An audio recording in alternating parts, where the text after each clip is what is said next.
Donc le psaume 119, et on lit à partir du verset 131 jusqu'à 136. On lit: J'ouvre la bouche et je soupire, car je suis avide de tes commandements. Tourne vers moi ta face et aie pitié de moi, selon ta coutume à l'égard de ceux qui aiment ton nom. Affermis mes pas dans ta parole et ne laisse aucune iniquité dominer sur moi. Délivre-moi de l'oppression des hommes, afin que je garde tes ordonnances.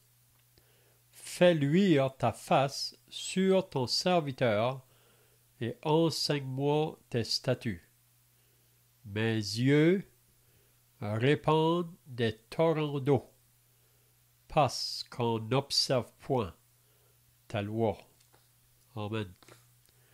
Donc, si vous étiez là la semaine passée, on avait vu là que celui qui a écrit ce psaume, il dit toujours qu'il aime la parole de Dieu ou qu'il aime les commandements de Dieu. C'est ça qui fait ses délices, c'est ça qui fait son plaisir. Puis même on avait vu que la révélation de tes paroles éclaire, elle donne de l'intelligence aux simples. Donc la parole de Dieu nous donne l'intelligence quand on vient à prendre des décisions dans nos vies de chaque jour. On sait que le chrétien est une nouvelle création, une nouvelle créature. Les choses anciennes sont passées, toutes choses sont devenues nouvelles, et tout cela vient de Dieu. Donc le croyant, c'est quelqu'un qui a un désir pour connaître davantage son Créateur, connaître davantage la volonté de Dieu pour sa vie de chaque jour. Comme j'ai dit au début, nous vivons dans un monde qui est contraire à la parole de Dieu, un monde qui n'a pas aucun temps pour la parole de Dieu. Parce que souvent, en visitant les gens, on leur dit vraiment, ou on les encourage à la lecture de la parole, mais plusieurs vont nous dire où vous pensez qu'on peut prendre le temps pour lire la parole de Dieu. On vit dans un monde tellement vite, mais je leur dis parfois ce que Jésus a dit, que l'homme ne peut pas vivre de pain seulement, mais de toute parole qui sort de la bouche de Dieu. Donc, à chaque jour, l'homme va chercher sa nourriture pour nourrir son physique, son corps. Parce que si il néglige de se nourrir, c'est juste une question de jour qu'il va affaiblir. Mais on sait que pour beaucoup de monde aujourd'hui, c'est ça qui est prioritaire vraiment, leur nourriture. On sait que c'est pas dans le monde entier où qu'il y a de l'abondance de nourriture, comme nous ici au Canada. On sait qu'il y a même présentement des personnes qui meurent de la faim. C'est comme difficile à croire qu'il y a des gens qui meurent de la faim présentement dans le monde, tandis que d'autres sont dans une grande abondance de nourriture. Mais les gens mettent beaucoup d'importance à prendre la nourriture à chaque jour. Même qu'il y en a qui peuvent prendre jusqu'à 4 repas par jour. Donc, c'est là que j'aime à dire la parole de Dieu est encore plus importante parce qu'elle nourrit le côté spirituel, puis aussi que la parole de Dieu, c'est éternel. Donc, on devrait prendre le temps de la lire parce que même on lit dans Romains que la foi vient de ce qu'on entend et ce qu'on entend de la parole de Christ.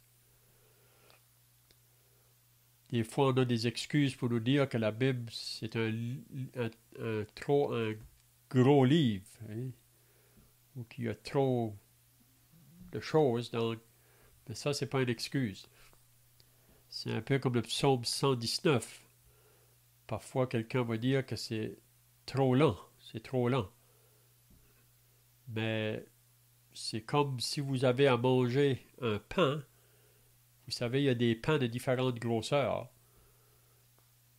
Mais si vous devez manger un gros pain, vous n'allez pas le manger tout dans un jour. Mais peut-être une tranche ou deux tranches à la fois, puis vous allez vous en apercevoir que le pain est plus là. Mais c'est la même chose, le psaume 119, ça nous paraît un psaume avec beaucoup de choses là. Mais si on le mange un peu à la fois, on va s'en apercevoir qu'on a tout lu le psaume. Hein? Donc, je ne sais pas si quelqu'un a juste d'autres pensées là, de qu'est-ce qu'on avait vu la semaine passée.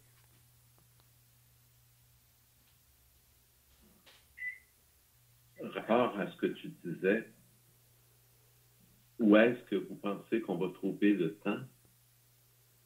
On avait fait une espèce de lien la dernière fois avec le verset 127 du psaume.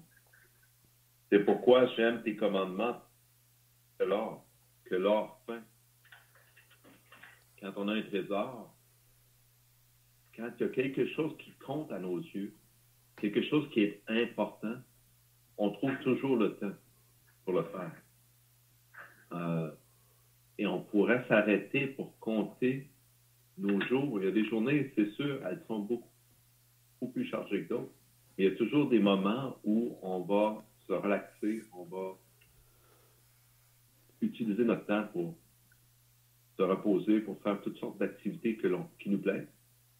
Donc, si la parole est à nos yeux comme don, et même il précise de l'or fin, c'est quelque chose qui est convoité, qui est recherché.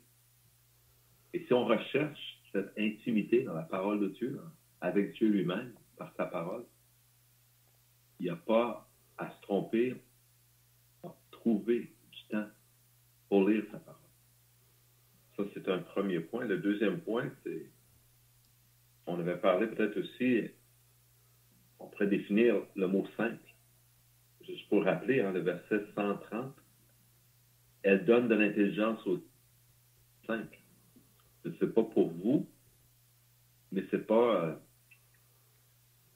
un terme très élogieux aux simples. C'est qui ça, les simples? Et on avait mentionné comment Dieu parle effectivement aux hommes en leur disant qu'ils sont stupides. Il leur dit jusqu'à quand aimerez-vous la stupidité? Dans les proverbes, on lit ces choses-là. Donc, en réalité, aux yeux de Dieu, c'est nous les saints. Nous avons besoin d'être instruits, d'apprendre de Dieu les choses que nous ne connaissons pas et que nous ne pouvons pas connaître. Qui de nous a la capacité d'aller voir ce qui se passe au ciel? On a des sens de toucher, le boire, etc. La vue, de goûter. On peut entendre. On a des sens et ils nous sont utiles pour scruter le monde autour de nous. C'est comme ça que la science évolue, en faisant des observations. Mais quelles observations de Dieu pouvons-nous faire? Si ce n'est bien sûr que Dieu se révèle dans la nature, mais pour le connaître intimement, pour savoir les pensées de Dieu, il y a un seul connaître. Pour sortir de notre crasse, notre ignorance crasse de Dieu, voilà pourquoi on est appelé des saints, je pense. il faut lire, il faut considérer la parole de Dieu. Il n'y a pas d'autre moyen. Donc, je voulais juste amener une qu'on avait vue aussi la dernière fois avec des exemples peut-être un peu différents.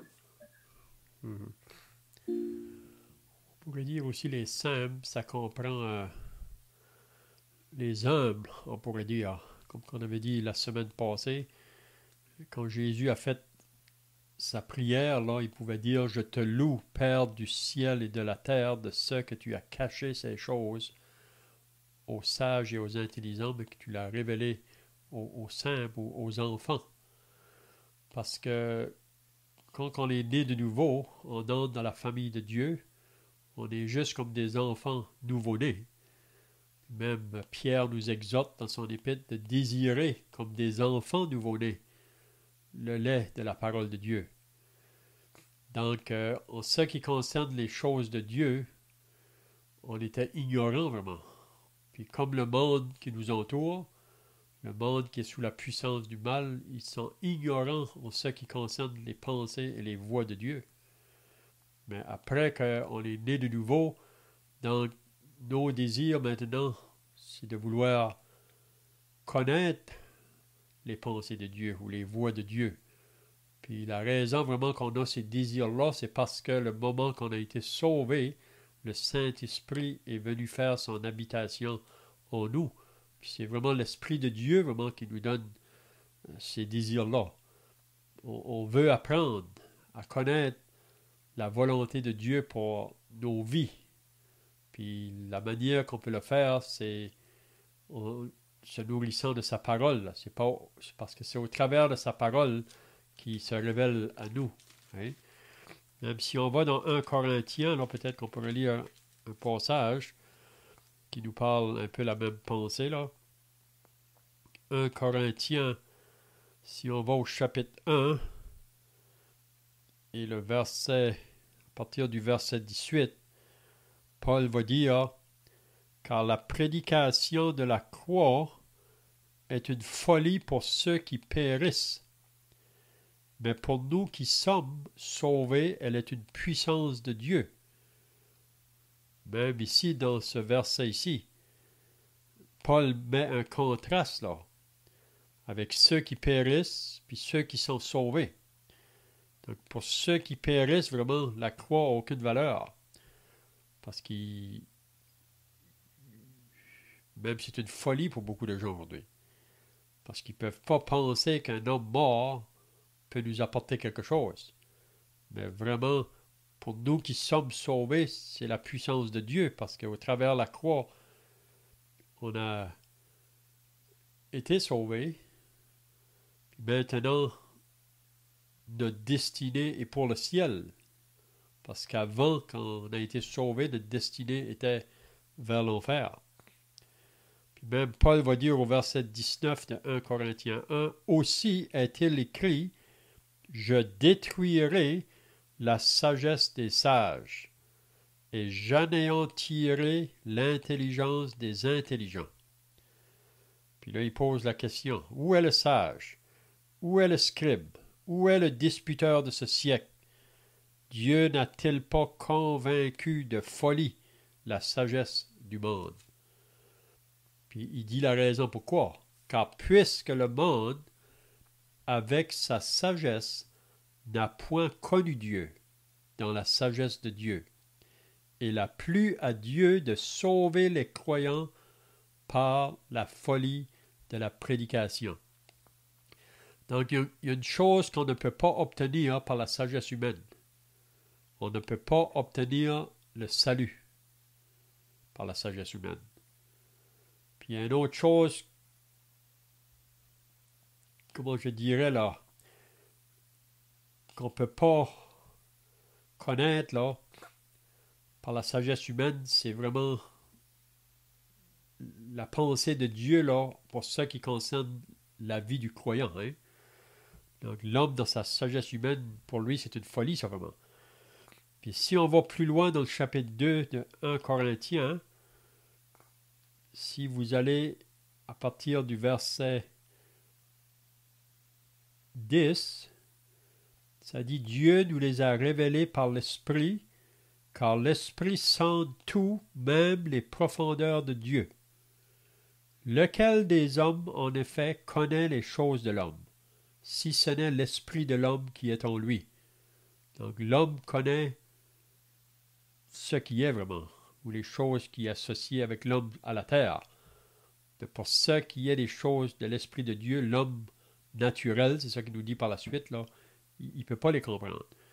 Il dit, de même, personne ne connaît les choses de Dieu si ce n'est l'Esprit de Dieu.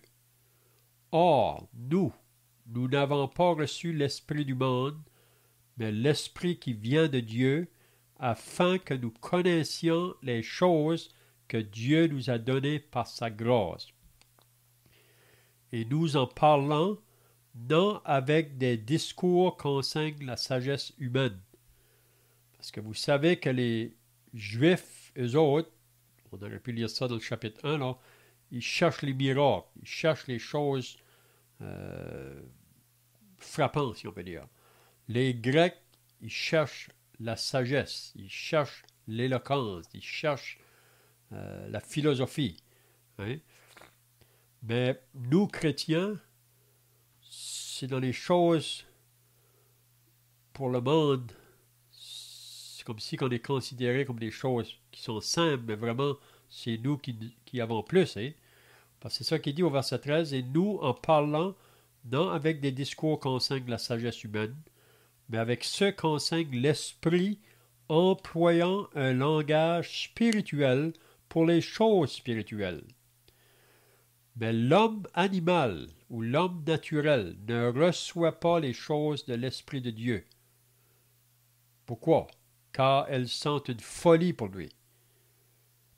Et il ne peut les connaître parce que c'est spirituellement qu'on en juge. L'homme spirituel, au contraire, juge de tout et il n'est lui-même jugé par personne.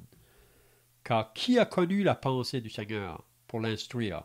Or, nous avons la pensée de Christ.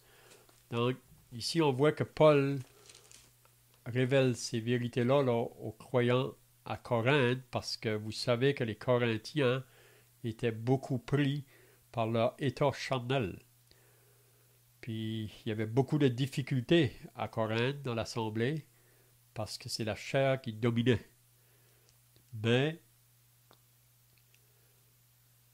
le problème, c'est qu'ils voulaient agir toujours avec la sagesse humaine dans les décisions qu'ils prenaient ou dans leur manière d'agir. Mais vraiment, si on va être capable de marcher dans les voies de Dieu, il nous faut les choses de l'Esprit de Dieu. Hein? Je ne sais pas si vous avez d'autres pensées ici, là.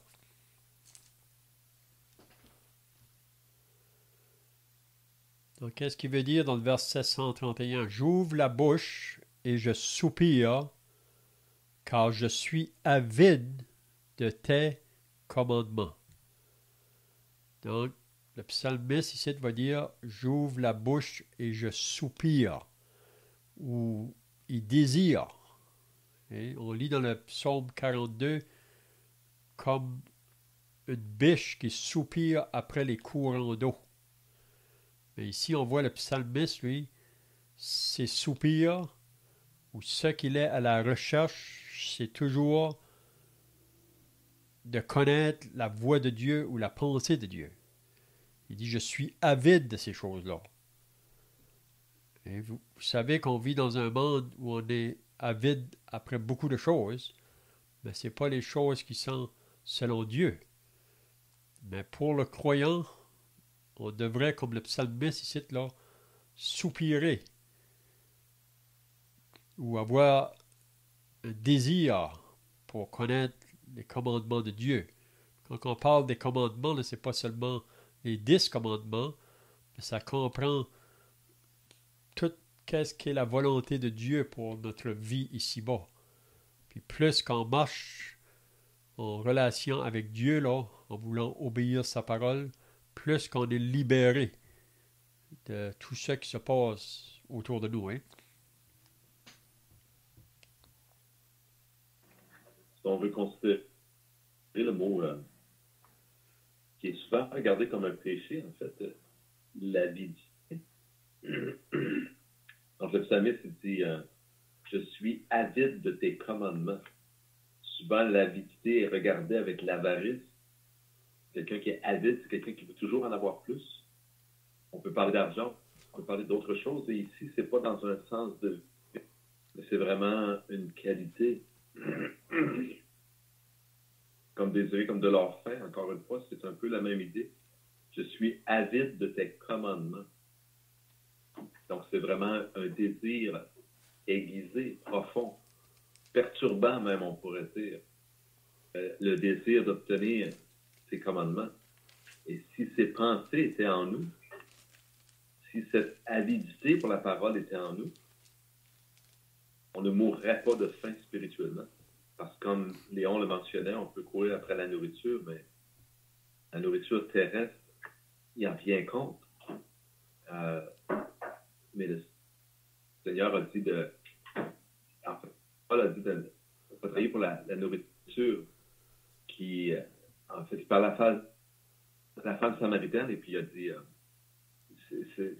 si tu bois de mon eau, tu n'auras plus jamais soif. Donc, il y a un besoin terrestre de prendre de la nourriture et il y a un besoin spirituel aussi qui doit être là de nourriture. Et cette seule nourriture qui existe, elle vient de la parole de Dieu. Donc, le psalmiste, c'est encore une fois, c'est cette avidité, mais pas en vice, mais vraiment pour le commandement de Dieu.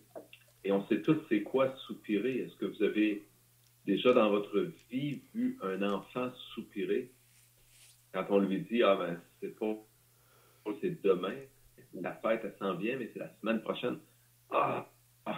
Il est soupir, il attend. C'est loin, c'est long. Je trouve ça difficile de s'en priver d'attendre.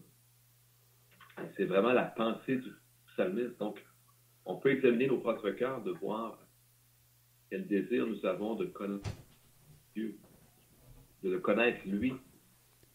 Et encore une fois, il n'y a pas d'autre façon de connaître Dieu que par sa parole.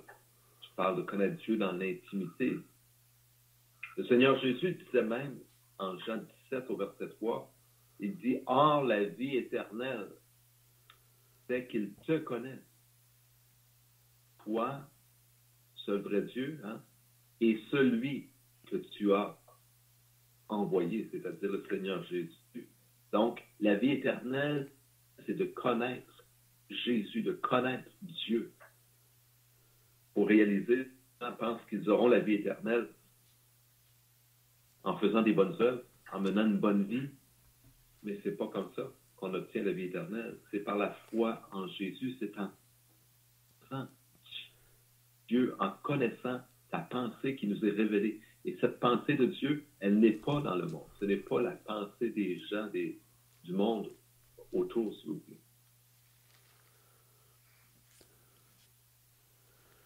Ici, on parle de Esdras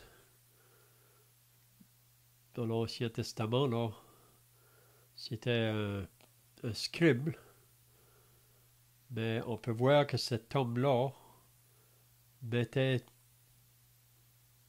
son désir vraiment à vouloir connaître davantage la pensée de Dieu pour sa vie.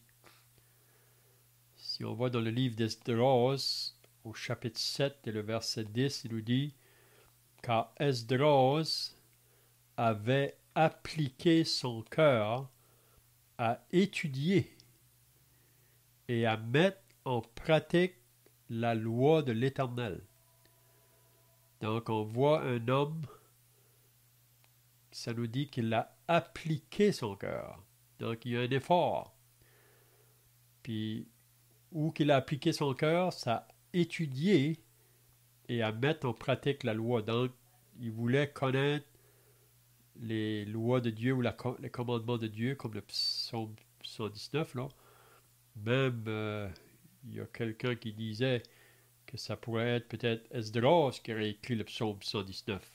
Mais je ne sais pas si on peut le prouver, là, mais on pourrait voir quand même dans Esdras le même désir de celui qui a écrit le psaume 119. Parce qu'il dit qu'il a mis en pratique, il a appliqué son cœur à étudier et à mettre en pratique la loi de l'Éternel et à enseigner au milieu d'Israël les lois et les ordonnances. Donc, Esdras, il a premièrement appliqué son cœur à étudier, à comprendre, à mettre en pratique, puis ensuite, il veut le transmettre aux autres. Puis c'est la même chose pour nous. Si on se remplit de la parole de Dieu, on va vouloir la transmettre. C'est comme un verre qui est rempli d'eau, il renverse et il veut transmettre. Même ça dit à propos d'Esdras, cet Esdras, quand il est venu à Babylone, c'était un scribe versé dans la loi de Moïse, donnée par l'Éternel, le Dieu d'Israël. Regardez qu'est-ce que ça dit. Et comme la main de l'Éternel, son Dieu, était sur lui, le roi lui accorda tout ce qu'il avait demandé. Donc on voit que la présence de Dieu suivait Esdras. Puis si qu'on est attaché à la parole de Dieu, Dieu prend un plaisir en ça. Le diable n'aime pas ça. Si vous vous appliquez à la parole, mais Dieu aime ça, il prend plaisir en ça. Puis même que vous allez avoir la réussite dans votre vie. On a un exemple de Joseph.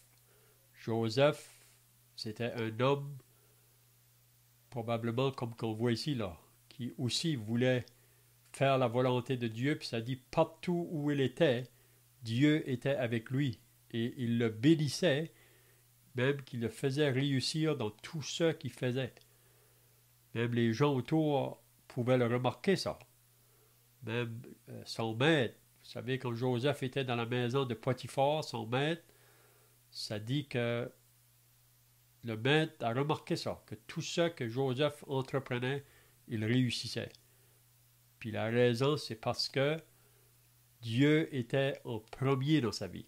Cherchez premièrement la justice de Dieu et le royaume, et toutes les autres choses vous seront données par-dessus.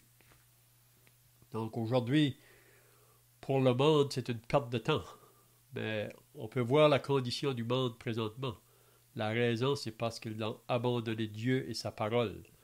Même aujourd'hui, on veut attaquer la parole de Dieu. On ne veut pas l'avoir dans nos maisons. On ne veut pas l'avoir dans les écoles. On ne veut plus avoir... Mais c'est la raison pourquoi que le monde est dans la condition où il est présentement. Mais de mettre Dieu en premier et sa parole, soyez assurés que toutes les autres choses vont vous être accordées par-dessus. C'est un peu comme Proverbe chapitre 3. Hein? Donc, si on va au verset 32 maintenant, tourne vers moi ta face. Donc, ici, c'est une demande du psalmiste à Dieu. Il dit, tourne vers moi ta face et aie pitié de moi. Donc, ici, on peut voir que le psalmiste ressent un besoin là, particulier, si on peut dire. Il peut être dans une circonstance difficile. Mais il dit, tourne vers moi ta face et aie pitié de moi selon ta coutume, à l'égard de ceux qui aiment ton nom. Donc c'est la chose, comment je dirais, à qui Dieu va intervenir là. On pourrait dire que c'est ça vraiment que Dieu va faire. Il va répondre à la prière de celui-là qui prend plaisir dans sa parole, dans ses commandements, parce qu'il dit selon ta coutume à l'égard de ceux qui aiment ton nom. Donc on peut dire que c'est la chose normale à Dieu de répondre à ceux-là qui aiment son nom là. Je ne sais pas si vous comprenez ce que je veux dire là. Mais Dieu prend plaisir. Hein? Donc je ne sais pas si vous voyez d'autres choses là.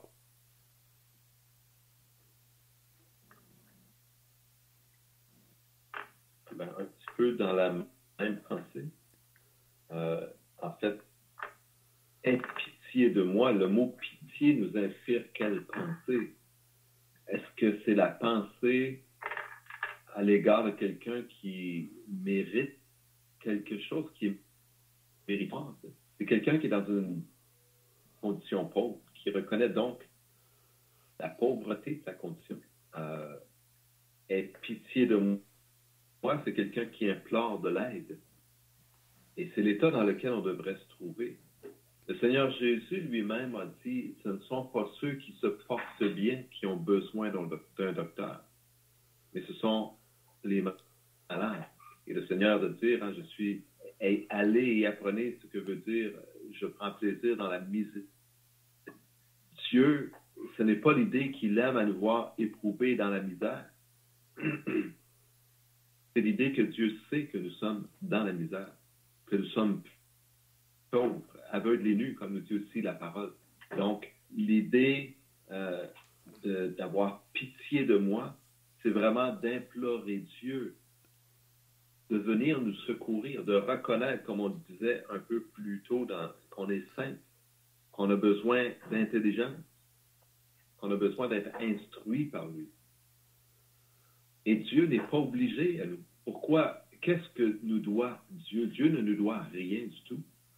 Donc, c'est par grâce que Dieu se manifeste à notre endroit et le psalmiste en est conscient et il manifeste sa dépendance face à Dieu ouvertement, devant lui, en toute humilité.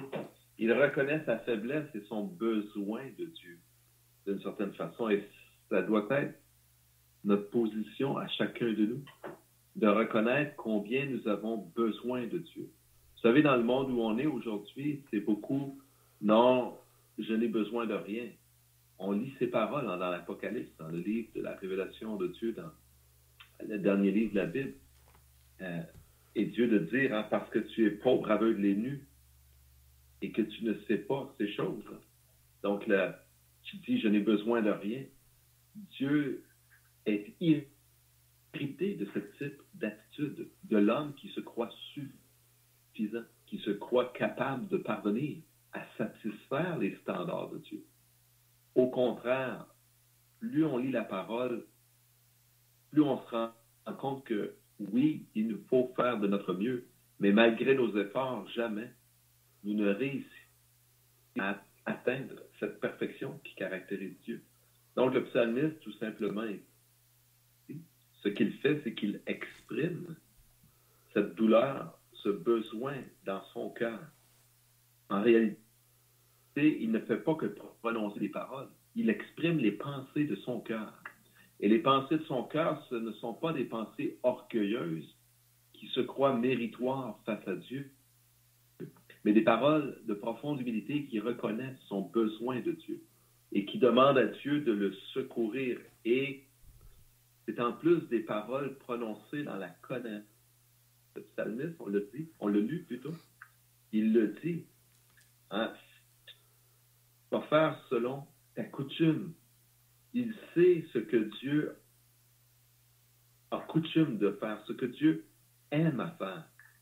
Donc, il sait que c'est ce que Dieu aime faire. Il n'hésite d'autant pas à le demander que Dieu ait pitié de lui, parce qu'il sait que c'est une chose dans laquelle Dieu prend plaisir. Dieu se plaît à nous aider, à nous guider, à nous secourir. Mais Dieu se détourne. On voit la parabole que le Seigneur Jésus a contée lorsqu'il parlait de ce publicain et de ce pharisien qui se sont rendus au temple pour prier. Et le publicain se tenait à l'arrière, se frappait la poitrine en disant « Aie pitié du pécheur que je suis ». Alors que le pharisien, lui en avant, fier de lui, il rendait grâce à Dieu, mais il rendait grâce à Dieu de ce qu'il n'était pas comme le reste des hommes, ni comme ce publicain derrière lui. Il se vantait qu'il jeûnait 2 ou 3 fois par semaine et ainsi de suite. Donc, le Seigneur nous dit à la fin, c'est l'homme qui s'est frappé la poitrine dans sa misère, qui a reconnu son besoin de Dieu pour le secourir, pour son aide, et non pas l'autre se croyait parvenu par ses efforts, par ses bonnes œuvres, par sa bonne vie. Le Seigneur Dieu trouve plaisir dans celui qui reconnaît sa position. Et la position que l'on a n'est pas difficile à trouver. Si on lit dans Romains au chapitre 3, la Bible nous dit, nous sommes tous des pécheurs. Moi comme vous, comme Léon, comme le pape ou nommez-les, il n'y a aucun homme sur la terre qui est exclu. Abraham, David, les prophètes, Ésaïe, le psalmiste qui a écrit ces choses reconnaît lui aussi qu'il est un pécheur et qu'il a besoin d'être secouru par la main miséricordieuse de Dieu. Et c'est ainsi que Dieu prend plaisir. C'est dans ces choses que Dieu prend plaisir. Donc, c'est vraiment ces paroles le reflet de la connaissance qu'a le psalmiste de Dieu, de sa pensée. Et il connaît son Dieu, c'est pourquoi il se confie en lui. Et les paroles viennent de son cœur. Ce sont aussi des paroles de vérité, car qui pourrait tromper Dieu en prononçant des belles paroles si elles ne sont pas le reflet réel des pensées de notre propre cœur? On pourrait voir que les deux versets qui suivent là, ça nous dit un peu la raison pourquoi il demande de la pitié. Parce que le verset 133, il va dire « Affermis mes pas dans ta parole ». Puis il dit vraiment une des raisons pourquoi « Et ne laisse aucune iniquité dominer sur moi ». Vous savez, dans l'Épître aux Hébreux, ça nous dit « Rejetant tout fardeau et le péché qui nous enveloppe si facilement, et courant dans la carrière qui nous est ouverte en ayant les regards sur Jésus, le chef et le consommateur de la foi. » Donc, affermis mes pas dans ta parole. Comme quand on lit dans le début du psaume 119, « Je serre ta parole dans mon cœur afin de ne point pécher contre toi. » Donc, affermis mes pas et ne laisse aucune iniquité ou aucun mal dominer sur moi. Parce que vous savez que nous avons une bataille, un combat à livrer. On sait qu'on a 3 ennemis, mais il y a l'ennemi de la chair. Puis la chair veut toujours être satisfaite. Elle veut toujours qu'on lui donne la nourriture pour satisfaire ses désirs. Puis il y a beaucoup les iniquités ou le péché associé à ça.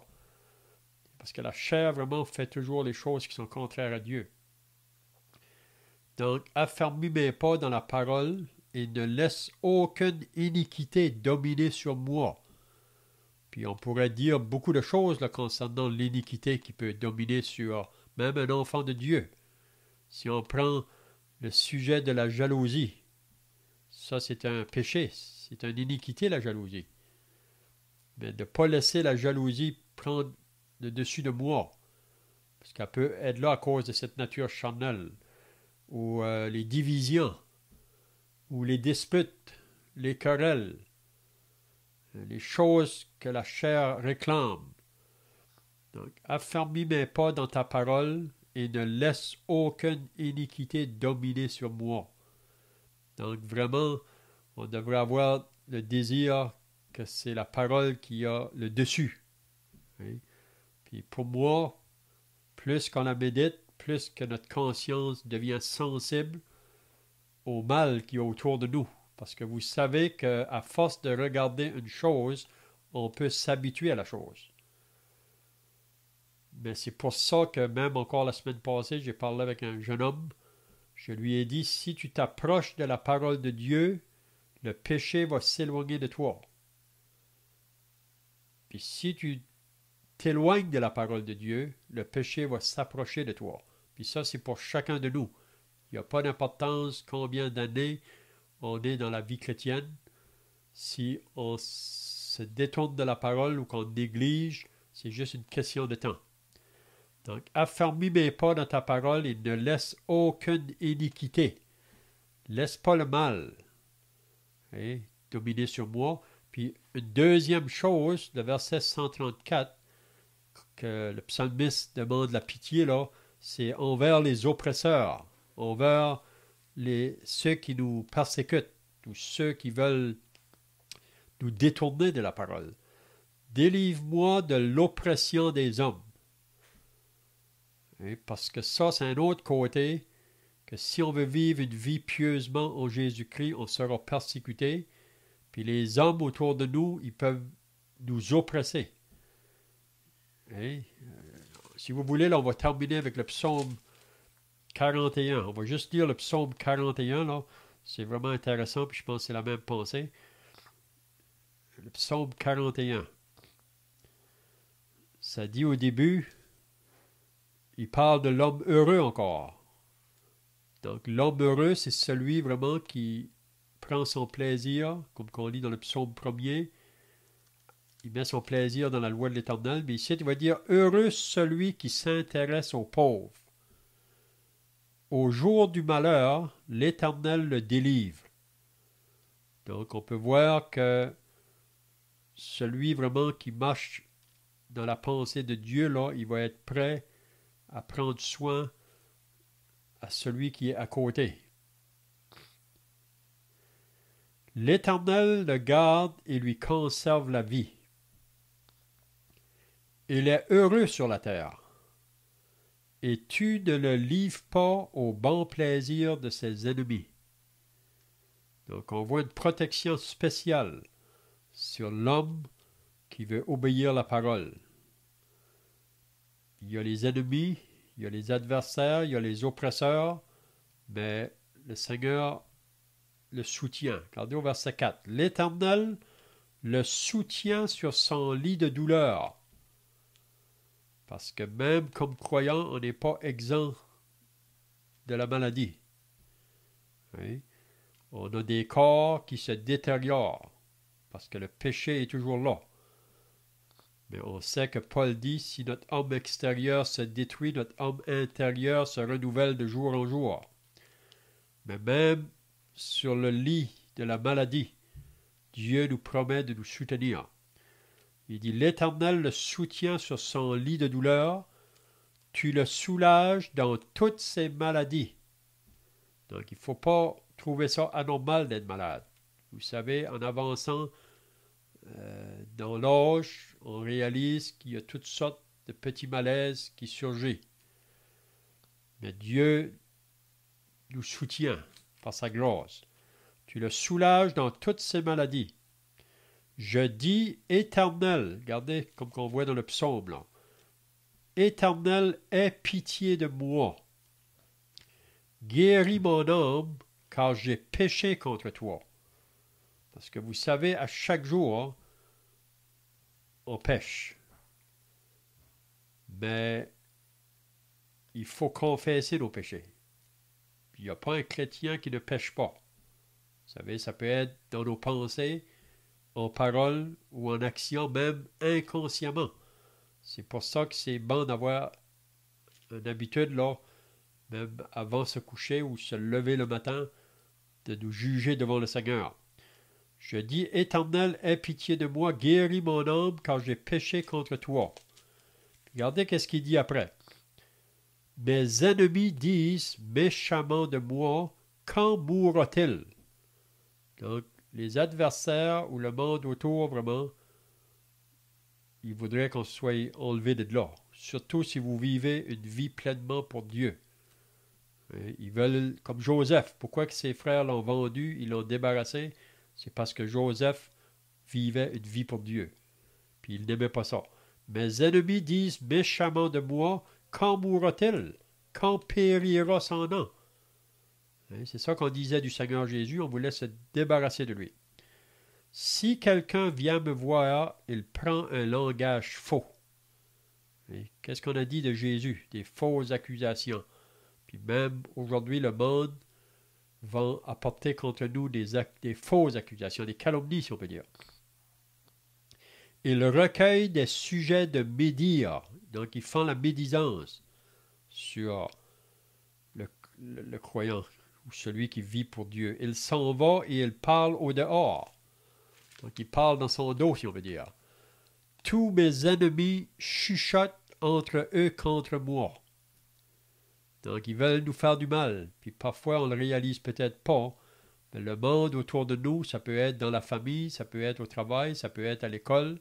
Le monde sont nos ennemis. Tous ceux qui ne sont pas sauvés sont ennemis du croyant. Tous mes ennemis chuchotent entre eux contre moi. Ils pensent que mon malheur causera ma ruine. Il est dangereusement atteint. Le voilà couché. Il ne se relèvera pas. Donc, ils se réjouissent quand ils demandent ça. Celui-là même avec qui j'étais en paix, qui avait ma confiance, ça nous parle ici de Judas qui a trahi le Seigneur, celui-là même avec qui j'étais en paix, qui avait ma confiance et qui mangeait mon pain, lève le talon contre moi. Puis on va terminer. Regardez qu'est-ce qu'il dit. Toi, Éternel, aie pitié de moi. Donc c'est ça la prière. Et rétablis-moi, ou relève-moi dans ma santé, et je leur rendrai ce qui leur est dû. Je connaîtrai que tu m'aimes, si mon ennemi ne triomphe pas de moi.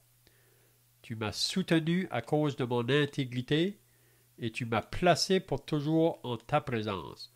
Béni soit l'Éternel, le Dieu d'Israël, d'éternité en éternité. Amen. Amen. Donc c'est vraiment des paroles ici qu'on peut méditer beaucoup là. Mais pour moi, ça va beaucoup avec ce qu'on vient de lire dans le psaume 119. Donc je vois que le temps est passé, à moins que vous avez quelques pensées là. Sinon, on va terminer par la prière, puis on peut chanter un cantique pour terminer.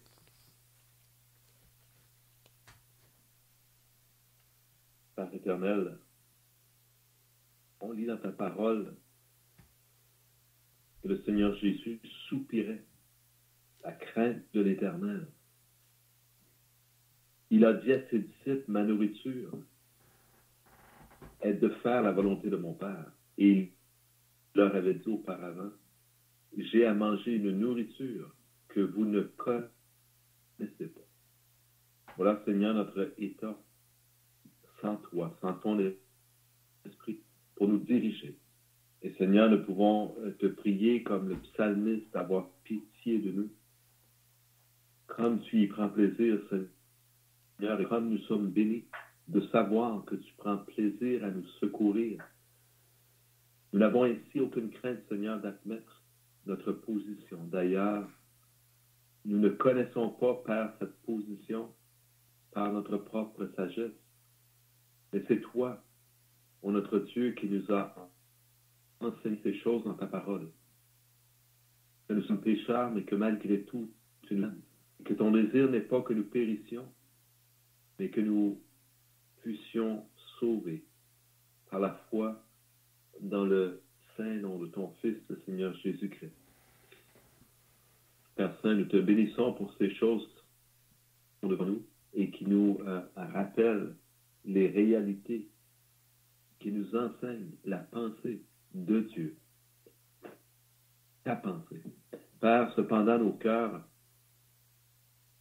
sont lents à croire. Aide-nous donc, Père, sur cette voie où nous marchons, jour après jour, et mets dans nos cœurs ce désir pour toi, pour ta parole, cet amour. Ta parole même nous dit, nous t'aimons, parce que tu nous as aimés le premier. Père, c'est en réponse à ton action, à ton amour, que nous réagissons. Père, nous avons besoin que toi, tu prennes les devants et agisses en nous. Et nous te prions de le faire pour notre propre bien, en Jésus-Christ.